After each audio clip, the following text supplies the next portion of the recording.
Hello, everybody. It's your favorite show that hasn't been here since WrestleMania. We're just gonna go ahead and get that out of the way. I do apologize, folks. It's all been me. It hadn't been our esteemed guests' issue. But we want to welcome you to Rasslin and Racin, brought to you by Greenville Sports Media each and every week on Monday night. Also brought to you by Hyundai of Anderson. Use code HOA24. You get a great deal. Also, we are brought to you by Arden's Burger and Grill in Central South Carolina and Beef and Rib in Westminster, South Carolina. And folks, we just want to thank you for sticking with us, and we appreciate everything that you've done by supporting our show. So let's get to it right now. We're going to bring in our esteemed guest, the man that seems to know anything and everything. Folks, let's bring him in. Mr. Ref Brandon. How's it going, Brandon? Amazing, Jay. How you doing? Doing much better. So we're going to get right to it, folks. We haven't been on since WrestleMania. There's a lot that's happened. So this week we're going to start off with our NASCAR update, as always. Ref Brandon's our NASCAR king. So he's going to bring us what happened this past week, Brandon. Well, we had the Advent Health 400 from Kansas Speedway at 3 o'clock Sunday afternoon, and Kyle Larson comes home with another victory for the season. The top 10 was Larson, Christopher Bell, Ryan Blaney, Chase Briscoe, Alex Bowman, Josh Berry, Ryan Preece, Chris Buescher, Joey Logano, and then John Hunter Nemechek rounded out the top 10. Hard to believe that with Amazon Prime and TNT now in the picture, that Sunday was the final Fox points race of the season. So Fox is done with the exception of this weekend's All-Star race, which of course is not a points-paying race. But for the points part of the season, Fox is done already, and after the All-Star race the following weekend, they'll move over to Amazon Prime for Amazon's 5 races for the season. Corey Heim drove yesterday and finished 13th, and I think Corey Heim is going to be the next big-time driver in NASCAR. That kid's going to be really, really, really good. But the NASCAR season's flying by, but it looks like that so far that my early season prediction of Kyle Larson winning the championship may end up coming true, because he's tied now with Bell for the most wins on the season, but he's definitely been more consistent overall than Christopher Bell. But, William Byron has a huge lead for the regular season points championship, but in reality, that doesn't mean diddly squat when Byron only has 1 win and Bell has 3 and Larson has 3. Yeah. Well, of course, my guy's still in it. Tyler Reddick, he's still doing pretty good, and so is Ross Chastain. But they're just not they're just not having the year that I thought they was going to have. No, that whole team, as far as Ross Chastain and that whole team, they've struggled now really for the better part of about a year and a half now with finding consistent speed. He hasn't really ran up front. Suarez hasn't ran up front. So, they've struggled now for a long time. It looked like for a while they were going to be the next big team in the Cup Series, and all of a sudden it just faded. And I wish NASCAR would find something to do about the horsepower. I understand why they went down with it, because they want it to be where everybody goes the same speed and makes better competition, and I get that. But why can't you up the horsepower and make it all the same? You ain't got to go down so much for it to all be the same. But these cars just don't go near as fast as they used to, so it's just hard to pass now, because when you've got 2 cars that go the same speed behind each other or beside each other, how do you pass? So, it makes it so much harder to pass now, because, yes, the competition's better, and since they started the playoffs the way it is now, we've never seen back-to-back champions, and that's what they want. They don't want nobody to be like Jimmy Johnson and win 3-4 straight titles, and I get that. But at the same time, you can upgrade horsepower and still go the same speed. You ain't got to downgrade so much. Yeah, I agree with you. Well, Ref Brandon, now we've done our little NASCAR update. Tell us a little bit about what you've been up to the last couple weekends. Well, the last 2 weekends I've been at 244 Livestock Road, East Denali, Georgia. 2 weekends ago was an SWA benefit show for a lady battling cancer. And then this past Saturday was just our regular SWA second Saturday show. And then I'll be there again this Saturday because a promotion out of South Carolina called Carolina Main Event Wrestling, for short it's CMW, they are using the SWA building. So this upcoming Saturday, I'll be at 244 Livestock Road in East Denali, Georgia for the third straight Saturday. Doors open at 6 o'clock, and bell time will be 7 o'clock. All right, folks, there you heard Ref Brandon where he's going to be. Make sure you get out, support independent wrestling. We love to push that out here for the simple fact these guys are going to be the stars of tomorrow. And plus, there's some of the guys of yesteryear that are out on these cards. So make sure you get out and support independent wrestling promotions. All right, Ref, we just had Backlash this past weekend, and wasn't a very big card, but that's the way WWE rolls unless it's SummerSlam or WrestleMania. And of course, we did not review WrestleMania, but we'll just hit the highlights of WrestleMania.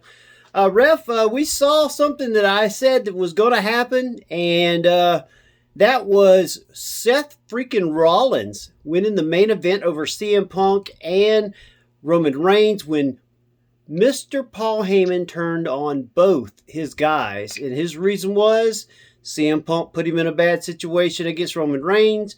Roman Reigns then did not believe that he would stick by him, so he just decided to leave both. Yeah, you and I pretty much saw it the same way, just from a different angle. I saw the Paul Heyman turn coming, but I thought since he was going to accompany CM Punk to the ring, and CM Punk's whined for 20 years about being in the WrestleMania main event, I thought that CM Punk was going to win the match. And then after the match, Paul was going to raise his hand and then turn on him. So I saw it coming, but I thought it was going to be after the match, after CM Punk won. So we kind of saw it the same way. I just saw it coming after the match and not during the match. That way CM Punk could say, hey, I finally got my WrestleMania victory, because there was no title on the line, so it wasn't a big deal. But I think the one thing about WrestleMania that surprised everybody, and you and I both got it wrong as well, was that Io Sky walked out still champion. Nobody saw that. Yeah.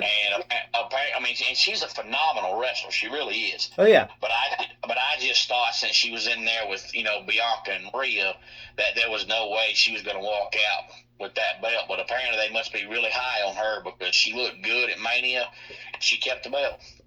Well, I've also heard reports the reason why is they had wanted to originally put it on Bianca, but she had an injury. It was going to have to take some time out, so they just left it on Io because Io was getting a lot of fan support. Yeah, and she really is a good wrestler, but she was part of that group for so long, and she was really kind of the forgotten about person in that group. She didn't get pushed the way the rest of them did, and she may end up being the best wrestler from that faction. Well, that faction's no more because the only other one that was with her is now gone. Yeah. Well, the other two are injured also, but speaking of WWE, they've got a mass list of injuries, but we won't get into that this week. Another great thing that we saw out of there was, I called it Yeet. Jey Uso is our world champion, and that kind of leads us into Backlash where Gunther, will end up taking on Pat McAfee. We'll get to that in just a second. Your thoughts on that, Brandon? Yeah, I still think it was a bad idea giving Jey the belt. I just don't think he's main event material. He's just an average wrestler at best. That's all he's ever going to be, is an average wrestler. But, if they're going to give the man the belt, he needs some kind of storyline going forward, and not just win the belt and then do nothing for the next few months. Gunther comes back immediately and wrestles Pat McAfee, and what Jey do? Nothing. Well, so they need to find something to do with him. Well, Jay did wrestle Seth freaking Rollins on Raw, so it wasn't like he hasn't. He made his first title defense and against Seth Rollins, so he has wrestled on Raw. He just didn't. He was not on the pay-per-view card, unfortunately.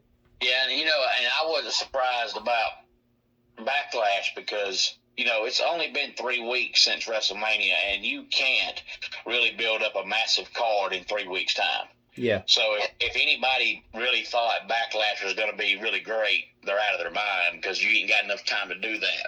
Plus, you had a UFC show at 10 o'clock Saturday, and since they're both owned now by the same company, they're not going to have both running at the same time. So they make sure that they're done with WWE before UFC starts.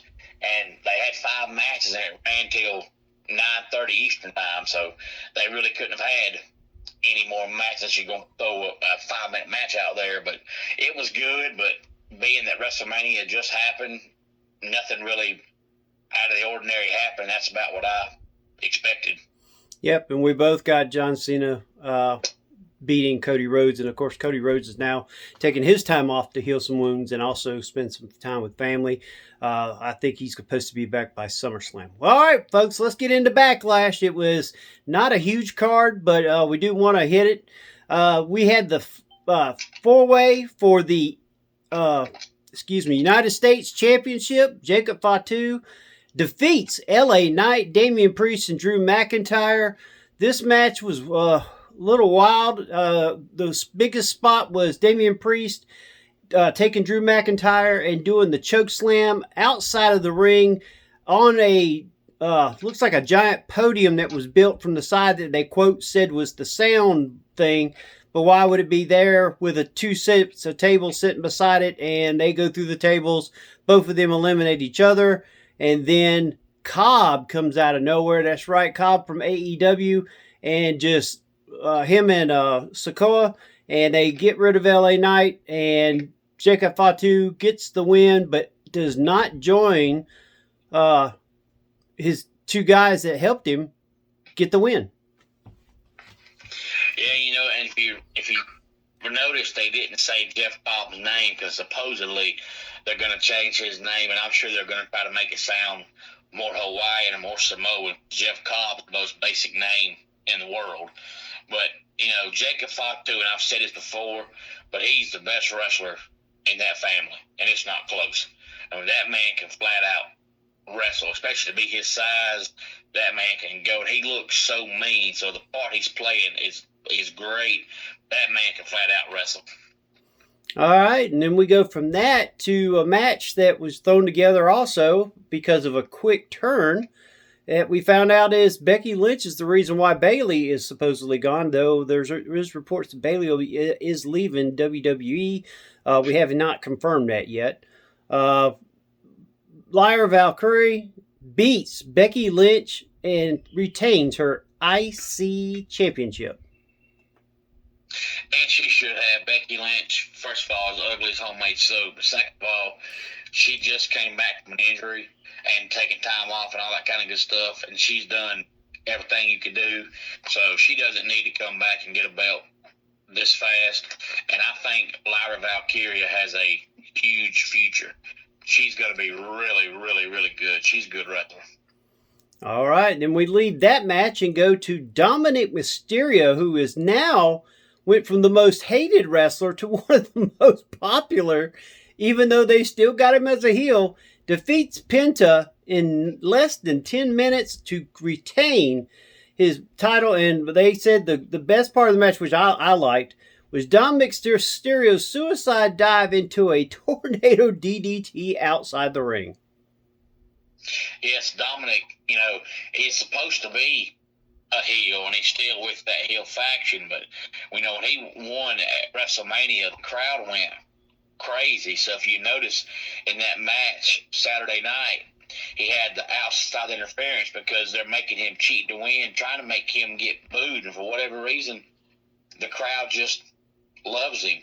But I saw an article earlier today, speaking of the moonsault, where you could tell Dominic's been around the wrestling business for a long time because he was talking about all these guys like Will Ospreay that do all this high flying stuff every match they have, and he said, you do it less is more. If I do a moonsault every match I'm in, the crowd's going to expect it.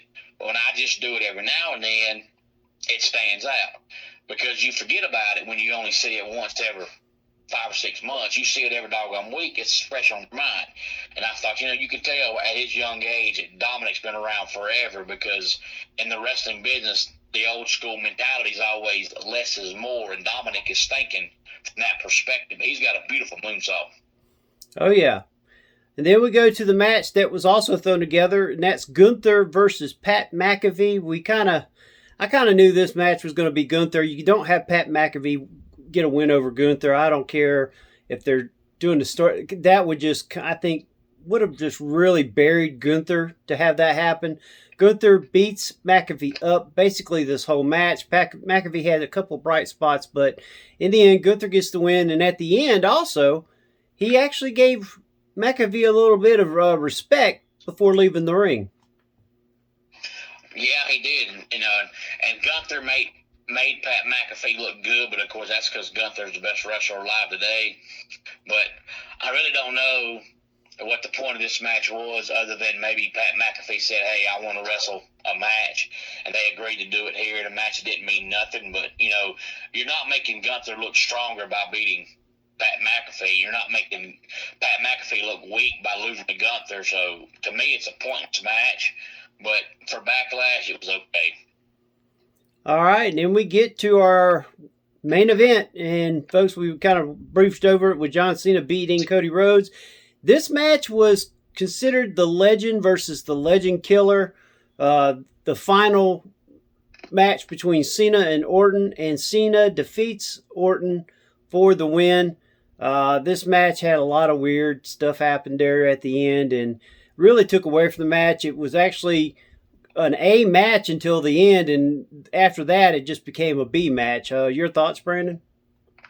Yeah, I'm about right there with you. The only reason I can think of that they made the finish look the way they did was to make Randy Orton look strong by RKO 10 security guards. But at the same time, why does Randy Orton need to be made to look strong as long as he's been around and what he's done? So I don't really see what the purpose was, because you didn't give him the belt. So by making him look stronger with what he's done, to me, serves no purpose, unless they just know that Cena's out of shape and needs a 5-minute rest break, and that's how they done it. I don't really know, but to me, the finish didn't make any sense at all, and I hope that really, really is the last time they wrestle. But Jay, I've about concluded, and this is just my personal opinion, I could be way off base, but I've about concluded that I just don't see any way possible that John Cena, being the most beloved wrestler of all time in the company, with the exception of Hulk Hogan, I just don't see how he leaves the company and still be a heel. I just don't see that. So just somehow, some way, he has to turn good again before he retires. So I think in the last match, he drops the belt back to Cody Rhodes. Since they're making Cody the supreme modern-day babyface, I think Cena drops the belt back to Cody, raises Cody's hand, gives him a hug, shakes his hand, and walks off. I think something to that aspect. I don't know if it'll be Cody Rhodes, and I think it could be sooner than the very last match that he has. I think it could even be SummerSlam, and he turns, and next thing you know, it's him and Rock at the end, because Rock made him turn. I think that's where he gets back, and I think it could be building up to Rock and Cena at the end, because I understand Rock's movie that he finishes ends in October, so that would make sense to start building a storyline for the December match between him and Cena, because they're 1-1 apiece, so it would be the rubber match. I just don't know if The Rock's ever going to wrestle again. Yeah, that's true too. Or it could be someone The Rock gets out to do it for him. Who knows? But I tell you what, there's been a lot of different. Of course, we need to bring this up. We lost Sabu, passed away the other day. and our condolences to his family. Sabu, an original ECW superstar. I think Taz brought it up that, both their first matches in ECW was against each other, that Taz was supposed to basically get squashed, but instead Sabu held that match for 15 minutes and let Taz have a lot of spots in it, which helped Taz grow his career. Even though he did lose, Sabu didn't let him lose the way that Heyman wanted him to lose. And just those types of comments, especially from Rob Van Dam, the guys that's been around him, it was great to hear. Yeah, and I read a story a couple of years ago. It was talking about how back in the ECW days, Sabu was so in love with the wrestling business and gimmick. On TV he didn't talk, and he was supposed to be a guy that couldn't speak English, and he had gotten injured, and they thought he broke his neck, and they took him to the nearest hospital, and he couldn't check in because he wouldn't tell them his name, because he was supposed to be a guy that couldn't speak English and wasn't American, and he didn't want to give the character away by giving the hospital his name. So he almost died in the hospital because he wouldn't tell them his name. Crazy. That's just crazy. It's kind of like the Undertaker. Undertaker was always in gimmick. He didn't come to the Hall of Fame. He didn't do certain things. He would just show up, and that was about it. I know I went to WrestleMania in Atlanta, and he was at the signings, and he played the part. I mean, he didn't say much. People would want pictures, and he would just kind of look up. That was it. And it's funny because, you bring that up, and you got wrestling fans nowadays that complain that wrestlers no longer stay, in character all the time, and what's happened to that. But then when you have guys like MJF that stays in character and goes to an autograph signing and he's a douchebag, fans complain he's a douchebag. Well, that's his character. So, what do you want? Do you want character all the time, or do you not? I mean, you can't have it both ways. Yeah, MJF's signings are crazy. Folks, if you hadn't seen them, go on YouTube and look at some of the things. Just look up MJF signings, and you'll see him. He'll sign people's shirts and throw it to the side. He'll sign the picture first and then rip it up and then sign another one. But see, back in the day, though, if you were a heel, you didn't do autograph signings. No. Because you're supposed to stay behind the scene because you're a douchebag. Yeah. So, that way the crowd doesn't see you be a jerk, but you're behind the scenes.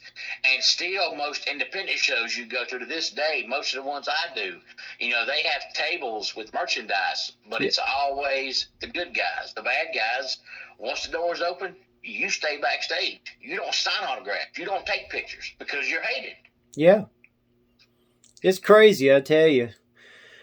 Well, Ref, tell them how they can see you each and every week.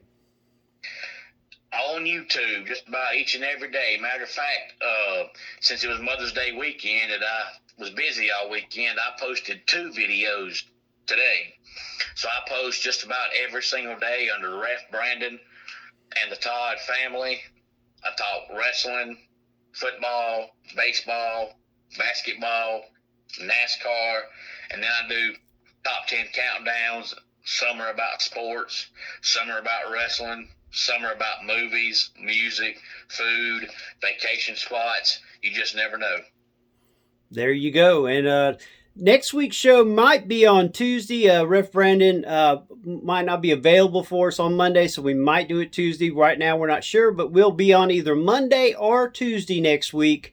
And we will be bringing you the show, getting ready for the pay-per-view for AEW, Double or Nothing, one of their biggest pay-per-views of the year, other than, of course, All In, which is going to be coming up pretty soon also this summer. So, Ref, we got a busy summer coming up with all these pay-per-views and these companies, and we haven't even got a chance to talk about AEW that much. A lot of things going on there. But it's great to finally get to talk to you since WrestleMania and catch up, and we're going to do it again next week. We want to thank everybody for listening to Rasslin and Racin each and every week.